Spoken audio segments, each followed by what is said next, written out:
আমাদের ভাই একটা প্রশ্ন করেছেন, এটা ভালো ছিল যদি তিনি ব্যক্তিগতভাবে জেনে নিতেন।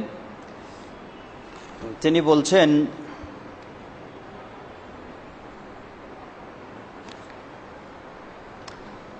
তিনি পবিত্রতার বিষয়ে একটি প্রশ্ন করেছেন। পবিত্রতার বিষয় হলো তিনি আচ্ছা যাই হোক, আমি জবাবটা দিচ্ছি। সাধারণত মানুষের, একজন পুরুষের যেটা পেশাবের রাস্তা দিয়ে যা কিছু বের হয়ে থাকে সেটা 4 ধরনের বিষয় বের হয়ে থাকে। 4 ধরনের বিষয়। একটা হলো পেশাব, আরেকটাকে বলা হয় মজি। মজি হচ্ছে উত্তেজনাবশত বীর্যপাত নয়, কিন্তু সাদা আটার মতো যা বের হয়ে থাকে সেটাকে মজি বলা হয়।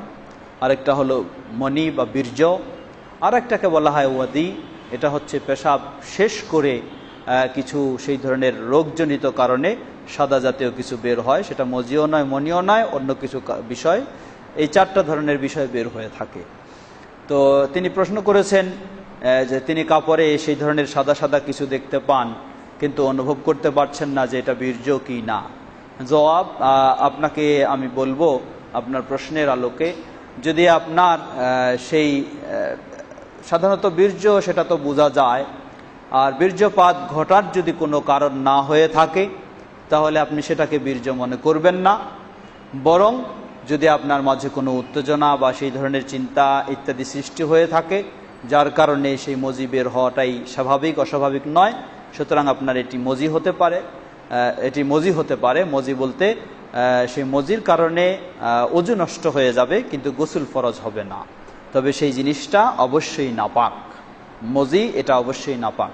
মনি নাপাক নয়, কিন্তু মজি যেটা, অর্থাৎ যেই বীর্যপাতের পূর্বে যেটা উত্তেজনার কারণে যা কিছু বের হয়ে থাকে সেটা নাপাক জিনিস।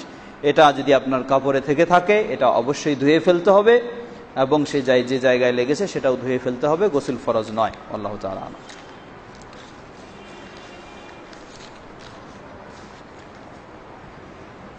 প্রশ্ন করেছেন যে আমরা জানি জামাতে সালাত আদায় করলে 25 থেকে 27 গুণ বেশি সওয়াব হয় একাকী সালাত আদায় থেকে।